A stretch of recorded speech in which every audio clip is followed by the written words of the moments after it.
बायसी प्रखंड में देखिए बाढ़ का स्थिति कैसा है। सब के आंगन में लगभग पानी घुस चुका है, कुछ और लोग का बाकी है। देखिए रोड में कितना पानी लग चुका है। ये बाइक लेके आते तो अभी निकाल रहे हैं, बाद में निकल नहीं पाएगा, दूसरी जगह रुकेगा।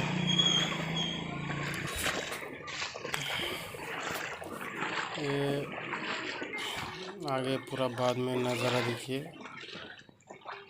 पूरा एकदम समुंदर बन गया, ऐसा लग रहा है पूरा समुंदर है।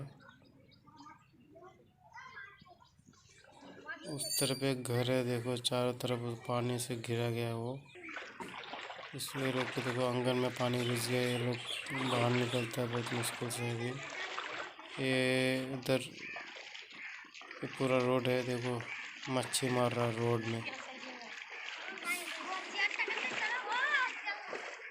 आने जाने का बहुत तकलीफ है, उधर का आदमी को इधर का आदमी को। देखो ये लोग जाता है, बच्चे लोग अभी उधर जा नहीं पाएगा, ये लोग रिटर्न आ जाएगा। ये देखो सरकारी बोर्ड का क्या हालत है, और 2-3 इंच बाकी है डूबने का। ये देखिए ट्यूबवेल में पानी पूरा